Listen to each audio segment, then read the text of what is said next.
అసలు పోలీసులు digital arrest చేస్తారా చెయ్యరా, చేసే అవకాశం ఉందా లేదా? అందరూ చదువుకుంటున్నారు కదా, అవును మేడం. కనీసం అవగాహన లేదురా చట్టాల మీద వీళ్ళకి. ఇట్లా కూడా తయారవుతున్నారు, ఫ్రీ మనీకి కూడా తయారయ్యి ఈ క్రిమినల్స్ తయారవుతున్నారు. సైబర్ క్రైమ్స్ ఎక్కువ అవే ఇప్పుడు ఎక్కువ కాన్సన్ట్రేషన్ అంతా పోలీస్ వాళ్ళు చేస్తుంది సైబర్ క్రైమ్స్ మీద. అర్థమైందా? లేదు, ఆడవాళ్ళు కొంచెం ఏదన్నా డబ్బులు ఆశపడి ఇప్పుడు ఈ ఫైనాన్షియల్ ఇవి అసిస్టెంట్స్ వస్తున్నాయి కదా, వాడికి వీళ్ళ ఆధార్ కార్డు పంపిస్తున్నారు, దానిలో నుంచి వాళ్ళ ఫోటోని డౌన్లోడ్ చేస్తారు, వాళ్ళ ఫోన్ నెంబర్ ని తీసుకుంటారు, ట్రాప్ చేస్తారు. ఆ ఫోన్ నెంబర్ ఆమె ఫోన్ లో ఉన్న నెంబర్లన్నీ వీళ్ళకి వెళ్ళిపోతాయి. ఆధార్ లో ఉన్న ఈమె ఫోటో వెళ్ళిపోతుంది. అవునా? ఆ ఫోటో ఫేస్ వరకు ఉంచుతున్నారు, కింద న్యూడ్ ఫొటోస్ పెట్టేసి పంపిస్తున్నారు.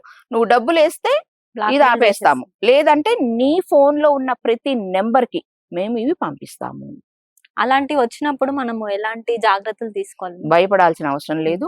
సైబర్ క్రైమ్ కి ఫోన్ చేసో లేదా డైరెక్ట్ గా వెళ్ళి సో ఇది మేము చేసాము, ఇలా వచ్చింది కాబట్టి కొంచెం చెయ్యండి అంటే వాళ్ళు ఇమ్మీడియట్ గా, లేడీస్ కి రిలేటెడ్ అయితే ఇమ్మీడియట్ గా వాళ్ళు యాక్షన్ తీసుకుంటారమ్మా. అది స్ప్రెడ్ అవ్వకుండా చూస్తారు. ఈ లోపల ఏంటంటే ఫ్యామిలీలో కూడా కొంచెం చెప్పుకొని ఉంచగలగాలి ఆ పిల్ల ధైర్యంగా. ఓకే. ఇంకొకటి ఏంటంటే మనకు తెలియని చోట నుంచి మెసేజ్లు వచ్చినా కాల్స్ వచ్చినా మీరు లిఫ్ట్ చేయొద్దు, వాటిని క్లిక్ చేయొద్దు. ఇది ఒకటి చాలా జాగ్రత్తగా ఉండాలి. ఓకే. ఇది ఎస్పెషల్లీ సైబర్ క్రైమ్ కి రిలేటెడ్ గా. ఓకే.